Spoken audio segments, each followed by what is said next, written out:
Miss Liz, tea time, yeah, making a difference, one cup at a time, tea time, yeah, Miss Liz, tea time, yeah, making a difference, one cup at a time, tea time, yeah. So be sure to grab your tea, grab a seat, and tune in to Miss Liz, tea time.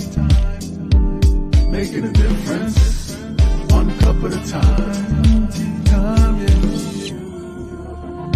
Tea time, time.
Well, welcome everyone. It is the last week of June. That's right, the last Thursday of June already, 2023. 6 months of the year is already gone. And we are here with Karen Ford. We are talking money this morning. That's right. But we're going to educate you. We're going to send you a good, strong TEA. Karen's going to share her tea later in the show. But before we get started, I just want to let everybody know that Miss Liz's Black and White collection is on sale now on her website. Check that out. My books are there as well. Check those out. And I want to thank everybody for joining me and Danny Covey on Saturday for the Heart and Stroke Walk.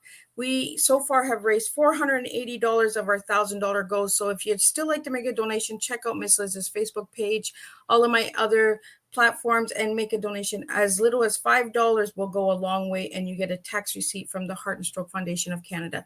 So all that good stuff, we got that all out of the way, and we got the last week of June. Oh my goodness, I can't believe we're going into July, and Miss Liz will be away for 1 week in July, so you will not have tea time for 1 week. I am taking a break. After 78 tea times, I think I need a break. So let's get started. So the disclaimer for Miss Liz's Tea Time live show. Miss Liz, myself, is going live using StreamYard. Before leaving a comment, please grant StreamYard permission to see your name at StreamYard.com. Please be advised that the content brought forward for any Tea Time show hosted by myself, Miss Liz, is always brought forward in good faith. However, may bring forward dialogue and opinions that are not representative of my platform. The facts and information are perceived to be accurate at the giving time of airing. All Tea Time guests and audience participants are responsible for using their good judgment in taking any action that may relate to the discussion. The content brought forward may include discussion for some where they may be emotionally at risk. It is significant to know that this show is engaging in discussion forums only to offer and inspire awareness and connection, and is not providing therapeutical advice. If you have any questions about the disclaimer, or the panelist discussion, you may freely contact me, Miss Liz, through my email at bookingmissliz@gmail.com. Moving forward, should you choose to voluntarily participate in today's show in any aspect, I myself, Miss Liz, welcomes you.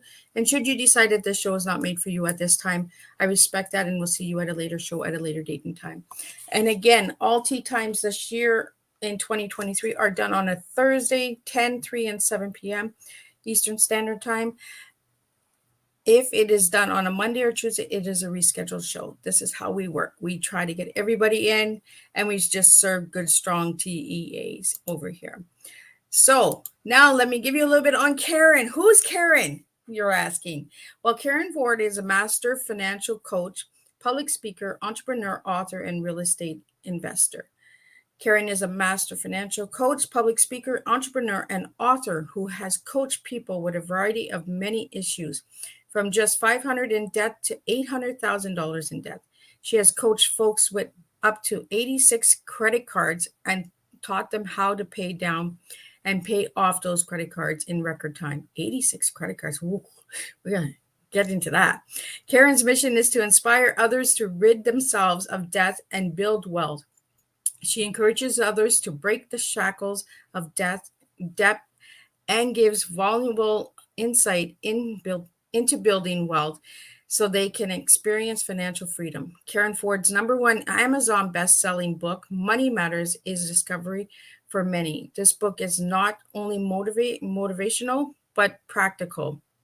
She's an avid estate investor who enjoys buying, selling, and flipping properties. She has even bought properties for as little as $10. Oh, I need to ask her how she did that. And turned a few dollars into thousands. In Money Matters, she provides keys to demolishing debt, shares how to budget correctly, and gives principle in wealth building, not being. Miss Liz. Now let me get carried in here and let me sip on some tea. That's a whole mouthful right there. So let me get carried in here and let's find out a little bit more about Karen. So welcome, there. Karen. I'm good. Right to the end. And then I'm just like building. That's all right. Oh my goodness. Wealth building is wealth being, right?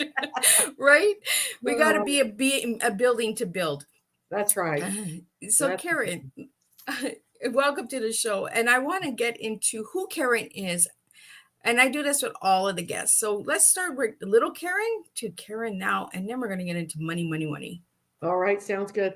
Well, Karen, then I am actually a retired registered nurse. I used to work in the bone marrow transplant unit at Ruby Memorial Hospital in Morgantown, West Virginia. And it kind of transitioned. I had a friend of mine tell me, Karen, you're so good with money and numbers.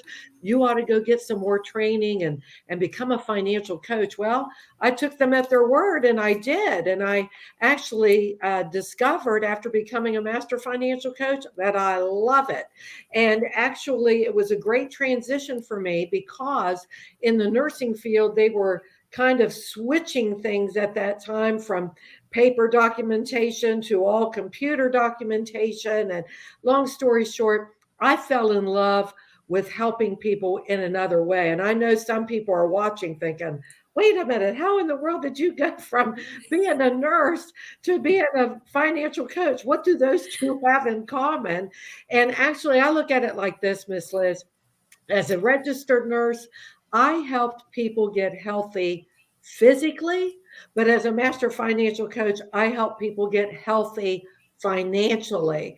And actually, the two do go together because let's face it, if you have money problems, that means you've got stress in your life. And stress can cause physical problems. You can end up with an eating disorder because you're stressed, or you're not eating, or you can have blood pressure issues, cholesterol issues. There's a whole gamut of health issues that actually can get resolved if you rid yourself of stress. And one of the #1 ways, in my opinion, where people get stressed out is in the money related arena. So I feel like I'm killing two birds with one stone, helping people get healthy financially. I like that, the money arena. Yeah, money arena. That's it. It can be a big deal.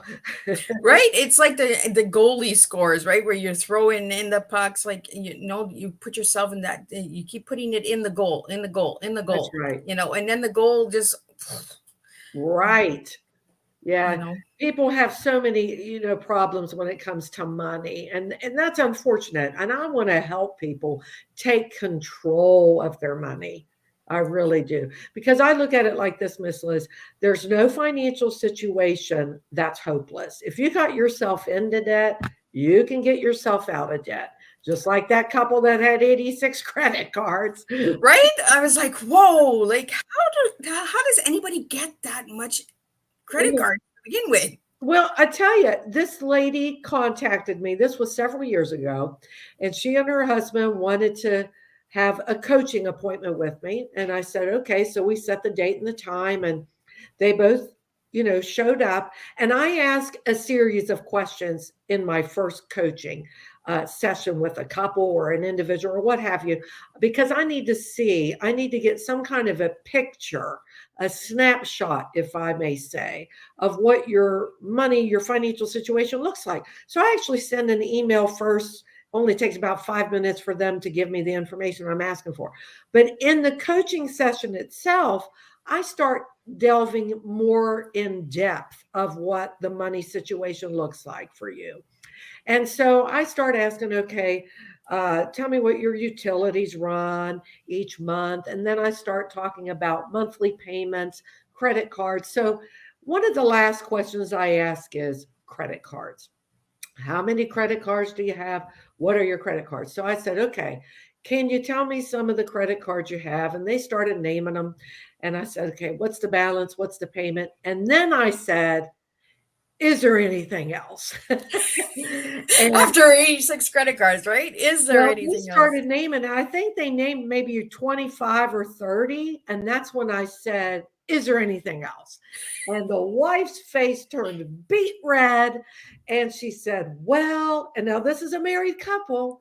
Well, I have some credit cards that he doesn't know about. And I thought, uh-oh, I'm thinking in my mind, oh, this is not going to be good. This is not good. Okay. So I made it light. I said, okay, well, tell me what those credit cards are and start naming, documenting that down. And so I said, okay, is there anything else? And his face turned beet red.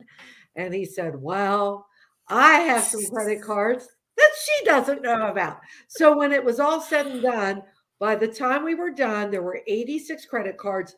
The two of them together had credit cards together as a married couple, but then she had credit cards he didn't know about. He had credit cards she didn't know about. And so I just made it very light. And I just looked at both of them. I said, look, this could be World War III right now, but we're not going to do that. Both of you were wrong for not letting each other know, but we're going to move on now because you both did wrong. And now what we have to do is we have to tackle this financial situation. And then we went right into the coaching session because I thought, this is not going to be good. I'm not a marriage counselor here right now. I'm a nurse. Now. And so, although, sometimes you end up doing a little bit of marital counseling when you're financial coaching a couple. But I thought, you know what? It's all the cards are on the table, no pun intended. All cards ended up on the table, all 86. And so then what we did is we actually went right into the coaching and, delved into that. And so, one of the questions you ask is, how in the world can somebody end up with 86 credit cards?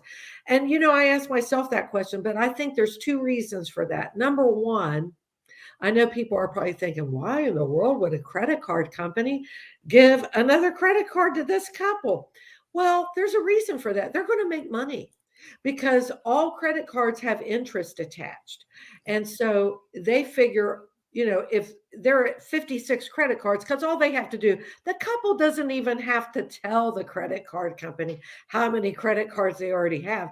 That credit card company, all they need is your date of birth, your name, sometimes your social security number. They know how many credit cards you have. But that's why they're willingly going to give you another one, because they're going to roll the dice, so to speak, and think, you know what? They're probably going to pay us. And they're going to pay us dearly because there's going to be interest on that credit card every single month. So they're going to roll the dice. They already know how many credit cards this couple had. And they are going to willingly give it to them because they can see if they ever stopped paying, but this couple paid every month. And so it was kind of like rob Peter to pay Paul. One month they might not pay that credit card, but the next month they did. So the credit card company, yes, they're kind of at fault for giving this couple a credit card, but then the couple is at fault as well. They've already got 50 or 60 credit cards, but yeah, they're going to go for another one. Why? Because they're robbing Peter to pay Paul. They don't have enough money in the bank account to pay. And so they're using this credit card to pay for that credit card payment. So it's kind of like a shell game. Yep. You put the ball under that shell, you move it around. Where is it? And so they're playing each month, but they're actually ending up in hot water when they do that, because you can never, here's a bomb for you, you can never bar yourself out of debt. Because every time, I had a couple tell me one time, I had a person tell me one time, I'm going to go to the bank to get a loan to pay off my debt. And I looked at them straight in the eye and I said, you're going to go take a loan to pay off debt. And I repeated it back to them. You're really not, you're not going just to putting borrow yourself your more way in out debt. of debt. It just doesn't work that way. You just went into debt to Yep. pay off your debt, but you're still in debt. Yeah. So, and that's unfortunate. And that's what a lot of people do, right? They get all these credit cards, they max them all out, and then they go get a loan, and then they have that loan to pay plus the credit cards. You're just playing this vicious circle of debt. Right. Right. And you never really come out on top by doing that. I've heard some people say, well, I'm going to get a consolidation loan and pay off all 6 of these credit cards and this furniture payment I have. I'm going to get a consolidation loan. Now, in the natural, it does kind of make sense to have one payment every month instead of 6 or 7 payments. And the numbers might look good because your monthly payment under that consolidation loan is going to be less than all 6 or 7 payments that you would have each month. But here's 2 problems with that. One problem is that consolidation loan, it might look good, but actually in the long run, you're going to pay more in the interest than you would if you paid the 6 or 7 payments each month. That's one problem. The second problem is if you don't change your behavior, you're going to go down that road again. And some people say, oh, no, I'm not. No, I'm not. Give it 3 or 6 months.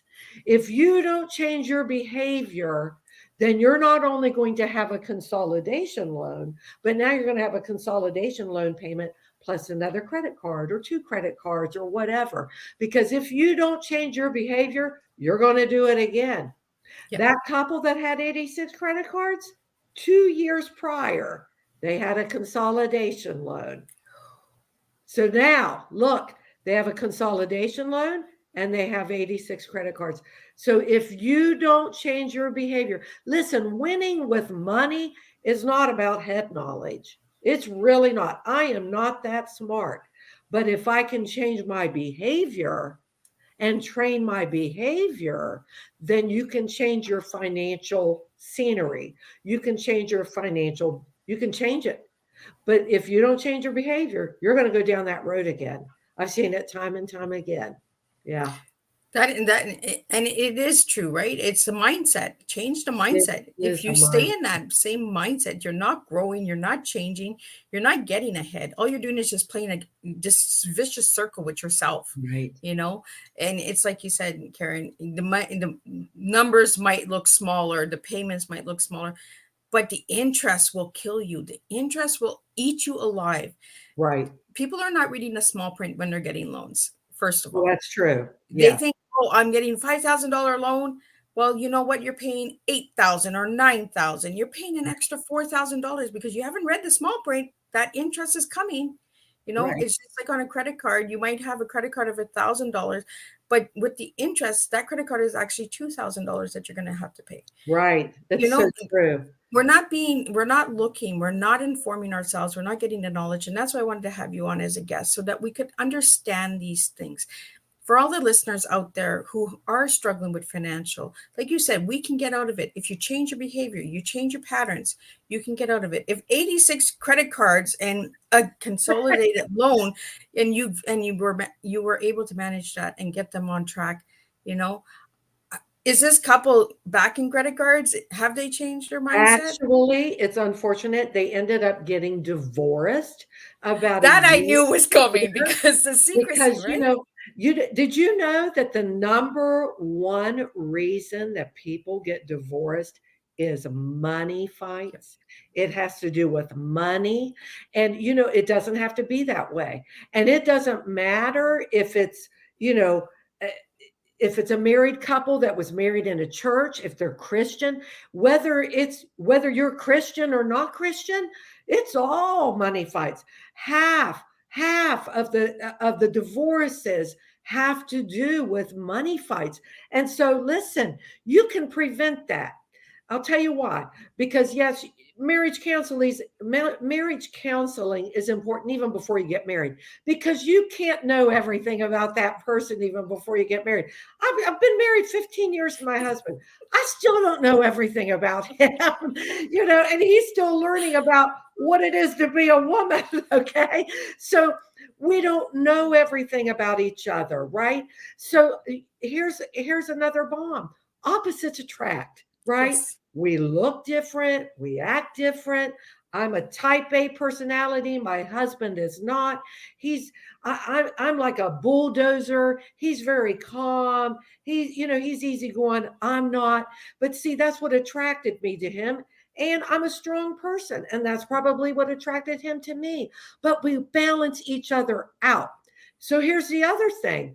If you're in a relationship, if you're married, chances are, here it is. If you're a spender, your mate is probably a saver. If you're Right? a saver, It's that your yin and mate yang. is It's the black and probably a white, right? saver. We need that. We need that We need balance that. scale. If you have two positives, you're not moving, you're not growing, you're not doing anything. Hey, Life listen. is boring. No, if you have two savers, here's how I look at it. A spender needs a saver in their life. A spender needs a saver in their life so that they don't get ready to retire and have to eat dog food for the rest of their life because they spent everything. Okay. Yeah. A saver needs a spender in their life so they actually have a life. Yeah. Right? Because it's not healthy to save everything, and never get to enjoy the fruits of your labor. Maybe, yeah, you want to go out to eat. Yeah, you want to go take a trip. Yeah, you want to take a vacation. Yes, you want to enjoy some of the fruits of your labor. But a spender needs a saver because you don't want to spend everything you make and then you get ready to retire and now you can't leave your house because you don't have the money to go do anything. So it balances each other out. So we need to actually embrace the differences. Embrace the difference. If you're a spender, embrace your mate who is a saver because they're actually going to benefit you so that when you get older, you can actually go take trips. You can, there's balance in that. There really is. What are you, Karen? Well, I'm a saver, but I can be a spender at times.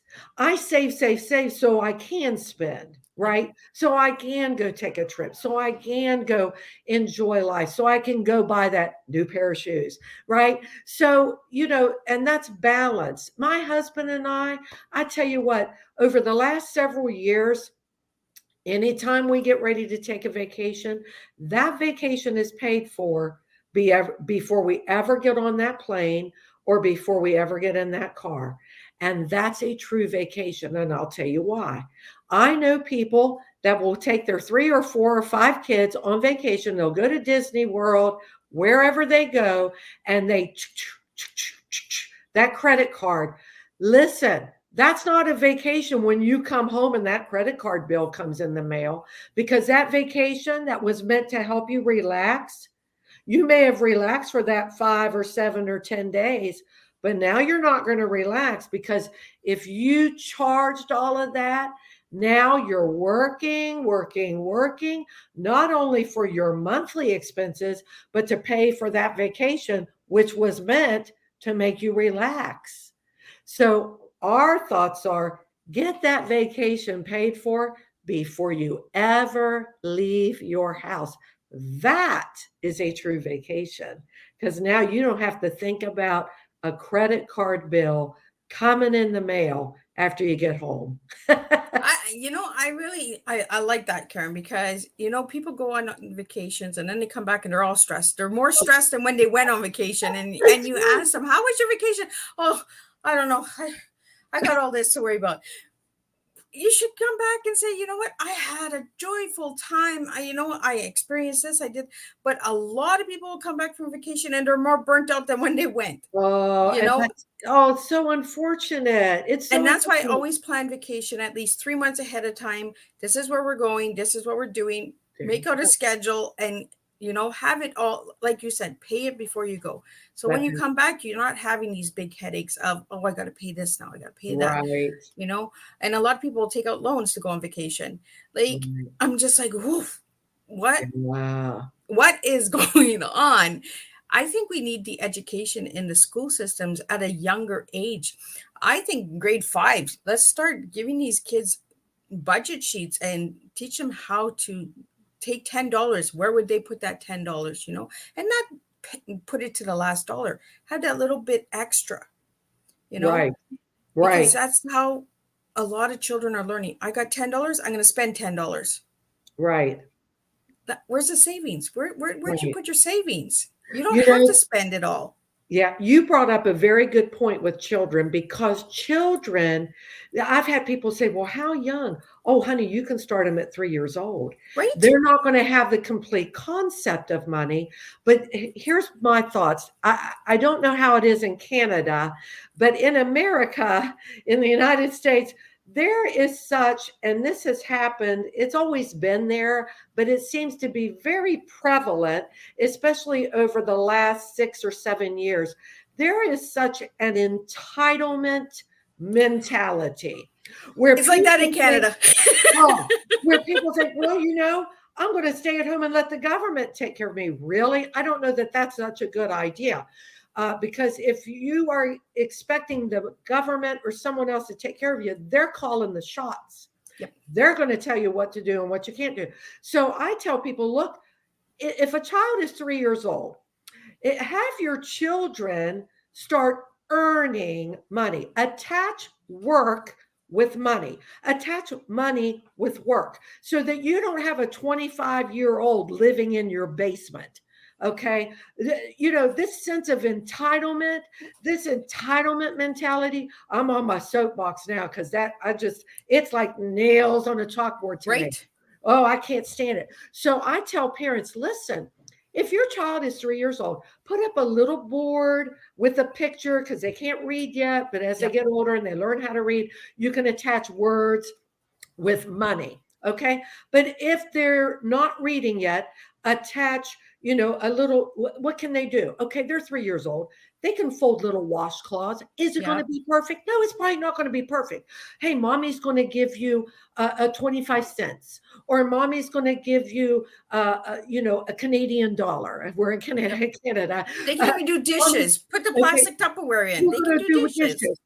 You're going to fold this, or as they get older, maybe they're 6 years old. Okay, they can sweep the kitchen floor. Is it going to be perfect? Probably not, but that's okay. Mommy's going to give you this, or I'm going to do you this. As they get older, okay, they can vacuum. They can dust the furniture. It's going to have to be age appropriate. Now, listen, moms and dads, you don't have to pay them for every chore you give them.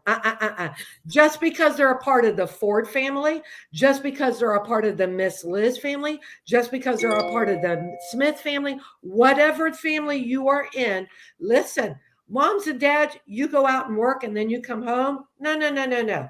Those kids need to get off their iPads, get off their phones when they get home from school, do your homework, and then these are the chores you're going to do. And this is what I'm going to pay you to do. But you're going to have chores to do that I'm not going to pay you to do because you're a part of the Ford family. You're going to make your bed every single day. You're going to keep your room clean. You're going to do the dishes. You're going to wash the dishes, or you're going to load them in the dishwasher, what have you. You decide what chores they're going to do.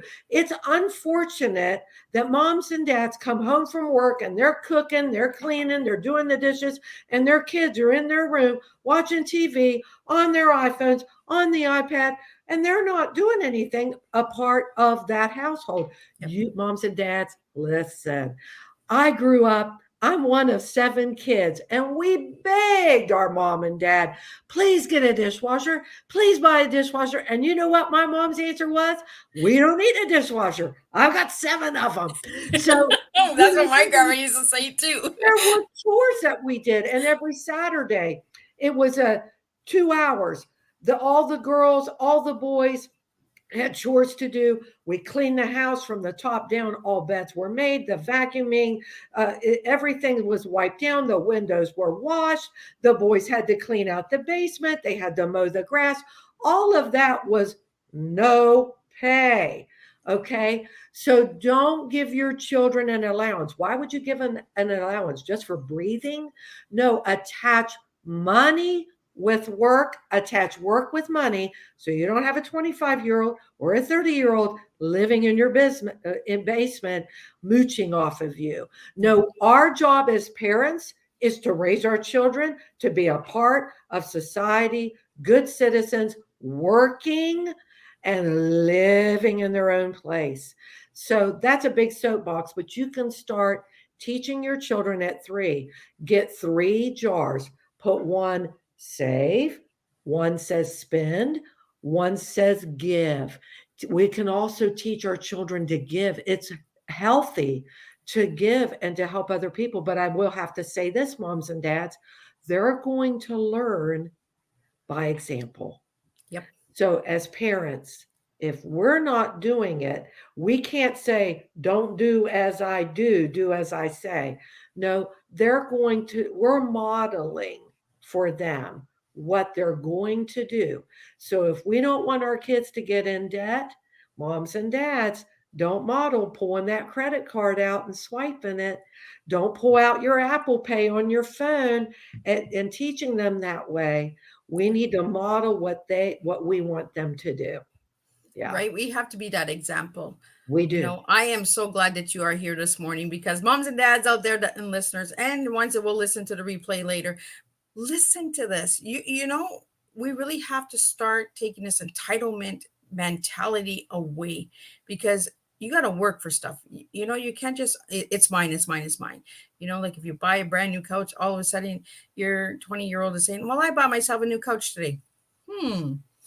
Are you the one making the payments on that couch? I'm not sure about that one. We really got to take that away. And finance is something that should be brought into the schools. It should be taught, not in high school, it should be taught in the elementary schools, and I love the word balance. And I love the word marriage.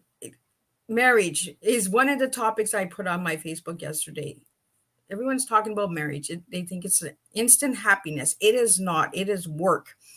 Just like finances is work. You have to work it in order to have it balance. If you don't work it, you don't balance it. And I'm really, really glad, Karen, that I have you here this morning sharing these, this deep, hard discussion of, parenting. Parenting, we really have to be the prime example for our children. We can't expect our children to be something that we're not willing to do as a parent. So that's so true. So I want to get into your T, Karen. So if I give you the word TEA, what words are you giving me this morning? I'm going to give you transformation, education, and action. And the reason I say that is because some people want to change their finances. They want to change it, but to change it, you're going to transform into somebody else. Because if you're a spender, now and it's not going to happen overnight. I don't want people to think, oh, I can't do it overnight. You don't have to do it overnight. Listen, it's little baby steps. You didn't wake up one day and tell your 7-month-old, okay, go walk in the kitchen and get me something to drink. No, that takes baby steps. They're going to stand up, they get their balance, and then they might take a step or two. And then what happens? They wobble, and then boom, they hit the floor. Listen, when it comes to money and learning how to deal with it, you're not going to run a marathon tomorrow in the financial arena. Just like a baby, just like a toddler or whatever, they're learning to walk. You're going to take a couple of steps and you're probably going to make mistakes. You're off balance and then boom, you hit the floor. But as you get your balance and start getting that then look what happens. That baby starts taking 5 steps, 6 steps, 8 steps. And then before you know it, they're running around and you're trying to chase them down, trying to catch up with them. Working with money, transformation, it takes time. And we do it one step at a time. I'm not asking you to cut up all your credit cards overnight, never buy ever anything again. No, it takes a mindset, behavior. You're going to change your behavior, but it's one step at a time. Now, education, that comes through education because we don't know what we don't know. And so, listening to wonderful podcasts like this, reading marvelous books, listen, the more we educate ourselves, then we can have action behind it. Because, I can tell you what to do, I can tell you certain steps to do, but unless you really, what's the word I'm looking for? Unless you really want to do it, you're not going to. Yeah. Because it's from me. But if you listen to me and you read some of the books, then you're going to say, okay, well, I might not be ready to do that yet, but I'm willing and ready to do this part. Here's an example. I coached a young man. He was probably 26 or 27 years old. He was single. He had a good job. He had his own apartment. He made good money. But I thought, man, where is all your money going? And I looked at him and I said, do you drink coffee? And he said, yeah. And I thought in my mind, Starbucks. You got it now. And I said, do you make coffee at home? He said, no, I don't even own a coffee pot. I drive through my special coffee place every single morning to get my specialty latte on my way to work every day. And he works 5 days a week. And I said, how much did that cup of coffee cost you? So he told me. And you know what? When it was all said and done, he was spending anywhere between $300 and $350 every single month on coffee. But he didn't realize it. Do you know why? The debit card or the Apple Pay or whatever. So it was mindless purchasing. And I said, do you realize you're spending somewhere between $300 and $350 a month on coffee? And it was an aha moment, what I call deer in the headlight moment for him. It shocked him. And I said, do you want to adjust that? Because, I didn't want to use the word change because we're not willing to change, but we're willing to adjust.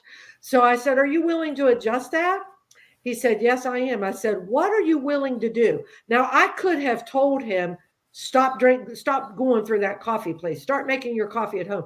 But I put the ball in his court because if it's his idea, he's going to do it. I said, what are you willing to adjust? I will get my specialty coffee just every Friday. And the other days I will make my coffee at home. So he went from $350 a month on coffee to maybe $30, $35 a month on coffee. So that made a big difference in his budget, in his money related arena. So that's why I say baby steps, things that you can adjust.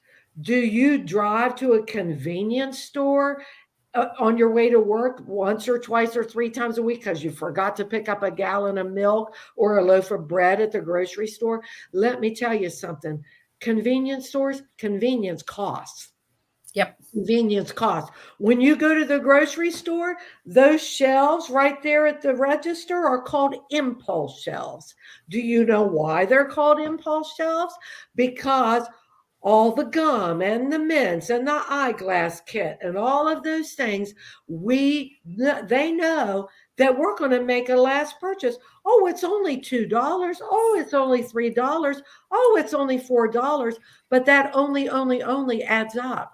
And they know that we're going to buy on impulse. That's why they put those shelves right there at the register. And that's why they call them impulse shelves. So the T, transformation, is only going to come through education, but then there has to be an action behind that education. You can listen to podcasts, you can read books, but if you never act on what you're learning, you're not going to change. You're not going to transform. And that's an amazing tea, because it just flows nice, right? You need to do 1, 2, and 3. And you're talking about books, you're talking about podcasts. You can all tune in to Miss Liz's Tea Times on Thursdays at 10, 3, and 7 p.m. Eastern Standard Time. But let's get into Karen's book, because Karen, you've written a couple of books. I found 5 now. I've written 5. I just I was going to say I found 5, so I found them all. So let's talk a little bit about the 5 books. Okay. Well, the first book, and you'll know it's the first book because the title is way too long.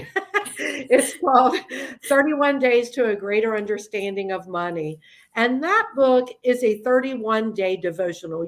We're living in a day and age where people like to read something quick of a morning that takes less than 5 minutes.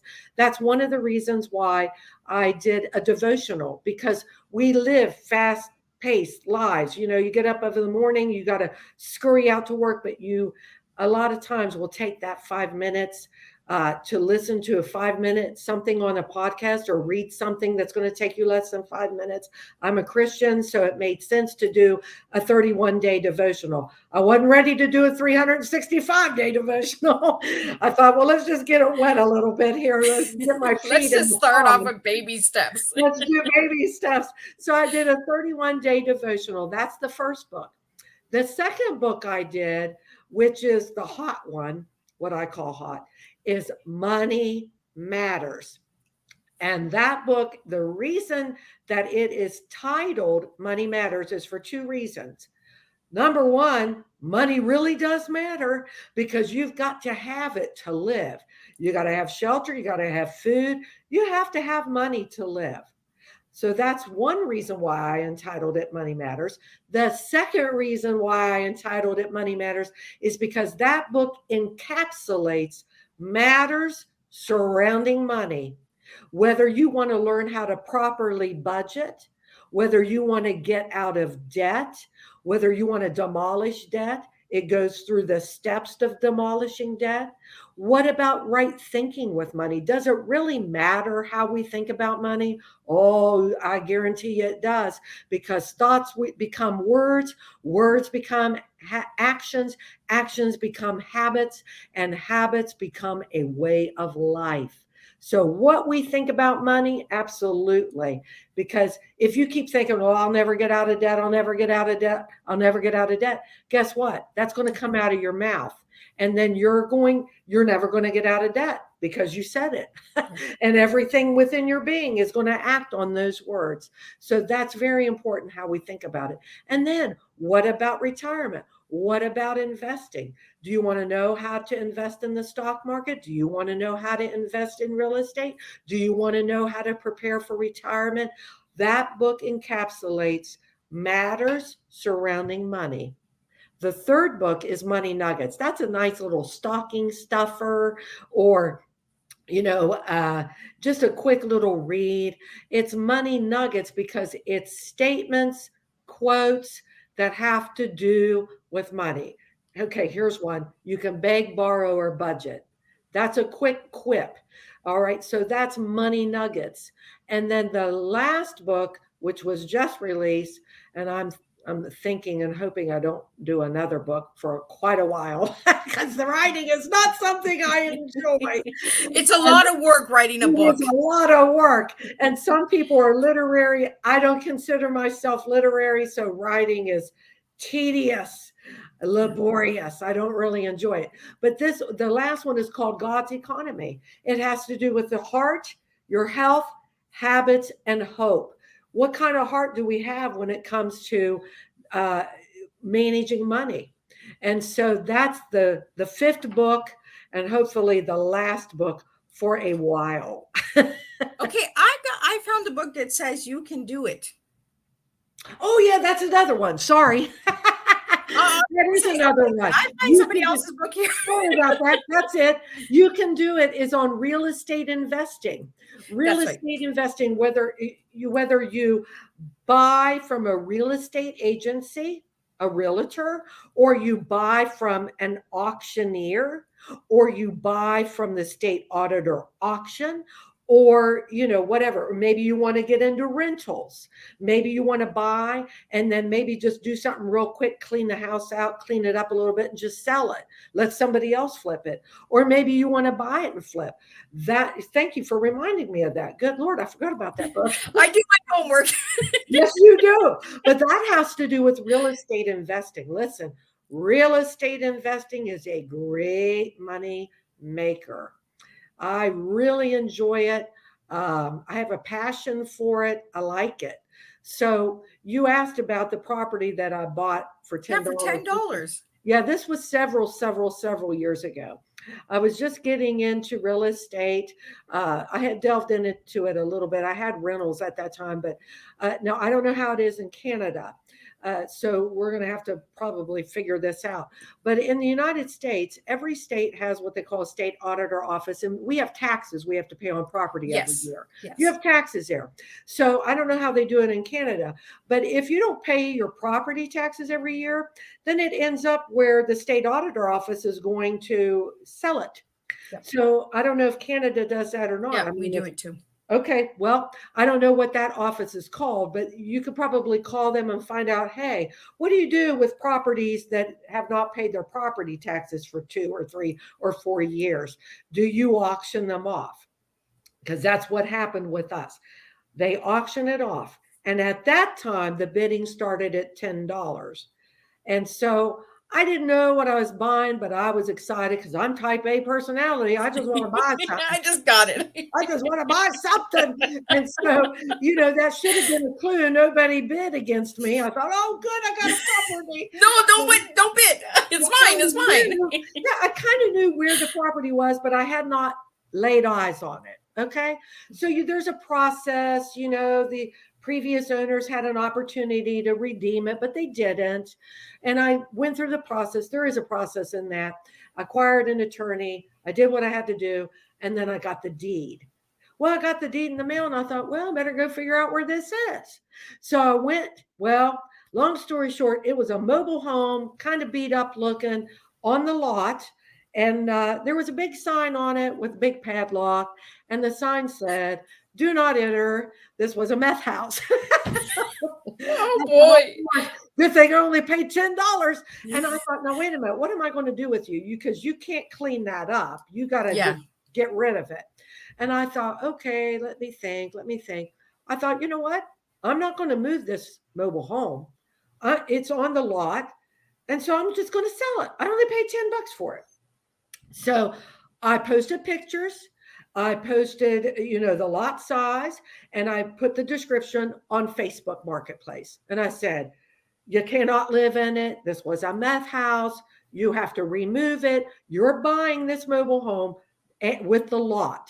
And so I ended up selling it, and I made money. And I let those people deal with it. But I made money on it. But I learned my lesson. Lay eyes on it before you bid on it. And so each year, we find out where the properties are. We go lay eyes on it. We make our notes and find out, okay, do we want to buy this, etc., before we ever go to the auction to buy. So don't ever buy a pig in a poke. You don't know what you're getting, but go lay eyes on it and see what it looks like, where it is, what's around it before you do that bidding. But that's a lot of fun. And I did make money on that, but I did learn my lesson. Don't buy it unless you see it first. But I did make money. So that's good. Well, and that's a good point, because there's a lot of things on Marketplace that they'll put up a picture and then there's no property. There's no home. Right. You could be buying something that's not even there. A couple of years ago, we looked at a home and we said, we're going to go and see it outside first, do some window shopping, see if it's really what we want. And we went and it was an empty field. And we were like, so glad we didn't fill out the application. We didn't send a deposit. You know what I mean? Do your homework. I tell this to everybody all the time. Do your homework. Miss Liz makes you do homework. Save yourself a lot of headaches. And that's why we're here this morning talking about money, because we want to save you some headaches. Get some tools and tips. So I want to get into a couple questions that I ask all the guests. Okay. And Karen, I asked you one word to describe yourself as an individual, and you gave me the word persistent. Why that word? Define that word. I'm not going to take no for an answer. I I'm going to be very persistent. Um, here's an example. Several years ago, I saw this house. My husband and I were driving around the neighborhood. It was actually the day after Christmas, and it was beautiful weather, if you can believe that. It was odd weather at that time, and it was actually, I think, 58 or 60 degrees, which is very unusual the day after Christmas. And we were driving around, and we noticed in this particular street, there was a house there, and there was a foreclosure sign on it. And I thought, wow, let's look at this. Of course, you couldn't go inside because you'd have to have somebody let you in. And I looked at it and I thought, wow, this has a nice lot. And I did some investigating. It was through HUD Home Store. I don't know how it is in Canada, but you can buy foreclosed properties through an agency. Okay, so this was an agency. And so I contacted them. I said, tell me about this property.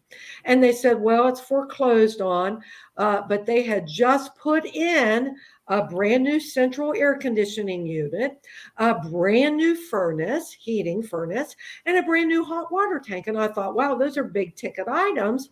I'd like to look inside. So I went inside. And, desperately needed some new carpeting, definitely needed some paint. And the kitchen, that definitely needed a kitchen, because the kitchen that was there was really not a kitchen. And the bathroom needed gutted and redone. And I thought, I think I could do that. And they had a price on it. They had a price on the house. And I got in contact.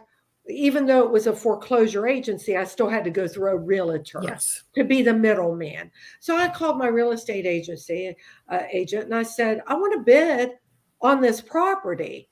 And I said, how long has it been, foreclosed on? Oh, it's been on foreclosure for over 60 days. And I said, oh, there's nobody else is going to buy it. I'm going to buy it. And I said, but I want you to offer them $15,000 less than what they have it listed for. And she said, oh, they're not going to take that. And I said, I know that's what you think, but that's what I want you to do. Yeah. That's my time. Well, that's it, right? If you don't try, you don't know. And so she put the bid in. And so 2 days later, she came back and they said, this is the amount of money they have to have. And I said, there's nobody else bidding on that house. I said, here's what I'm going to have you do. Put the bid in, what I said, but increase it by $1, just $1, and put that bid in today. And she said, well, they're not going to take it. And I said, I know that's what you think. I said, but do it. So anyway, they come back 2 or 3 days later and say no and come back with that original price. So they did this 5 times. And so I told my real estate agent, I said, okay, this is the last time. This is it. You're going to raise it just $1 more, and you add a note. This is it. I know no one else is bidding on this property. I know I'm the only one, and you're not going to get that amount that you're asking for. So you may as well take the amount that I'm telling you to take. And so, but if they say no, I told my real estate agent, if they say no this time, I'm done. 3 days later, they came back and they accepted the offer because they knew I knew. So I got the house that had the new hot water tank, the new furnace, the new central air. I went in, put a brand new kitchen in, put a brand new bathroom in, put new carpeting in, and painted all of the interior walls, put in new light fixtures, and sold it and made money. So that's the word persistent. I'm not going to take no for an answer unless you do it, 20,000 times. Then maybe I'll accept it. But Karen, you just gave a good thing for any of the listeners out there that are looking into homes. You can come under bid and go up by $1 at a time, not $10,000 more. $1 at a time. Sometimes that $1 makes the difference. Right. You don't have to be quick coming up, because listen, if you come up high, and they accept it, you might have just shot yourself in the foot. Maybe, and you can't go back down low. So you may as well, if you come up slow, low and slow. Unless you've got 10 other bidders, then, obviously you've got to rearrange the way you're going to do it. But, I wouldn't come up fast. Yeah. Well, especially if you're the only bidder, right? Why Right. why shoot yourself in the foot when you know you're the only That's it. bidding, That's right. right? Yeah. I love that. That's a good tool, for all the new buyers out there, the young buyers that are buying homes. Don't be so fast to just ching, ching, ching, because that ching, ching, ching, the interest on your mortgage, there's more interest again, and in Canada, we call them repo homes. I'm not sure Yeah. what that's what they're called in the States, We but in call them Canada, we call them foreclosure. repo Yeah, homes. but pretty much they're repossessed. Yeah. Yeah. Yeah. And you can get some nice homes, and some you do need to do some work on, and you can flip them and you can make your money. You Right. got to put a little in to get a little. That's It's right. like give and take. Right. So Karen, your favorite color you gave me was red, I believe. Yes. So why red? I don't know. It's just vibrant. I have always liked red. I don't know why. It's a vibrant color. I'm a very colorful person. You're not going to see me in a lot of beige or taupe. Not that there's anything wrong with that color. I like bright, vibrant. If you go, if you're going to do it, go big, go bright, go bold, so to speak. That's how I roll. I love it because you're like a fireball, right? You're That's not it. taking. You're not taking. No, That's it. you're just you're ready to come. Like That's you're it. hot and you're ready. Let's go. Let's do this. That's it. Yeah, if you saw my home, you would realize red is my favorite color because there's a lot of red on the inside of our home. I drive a red car. I don't know. There's just something about the color red. And I actually did a study on that, or somebody did this, and they said that a lot of times restaurants put red, whether it's red carpet or they'll have red somewhere in the restaurant because red is a color that makes you hungry. And so they're trying to get you to eat more or order more than, maybe than what you would have. And I thought that was an interesting fact that was shared. But yeah, I just like red. Yeah, I like it bright, colorful, vibrant. Wow. I never thought of that because there are a lot of restaurants in Cornwall that have red. So Red. now I know what they're doing. They're trying to Yeah. make me eat.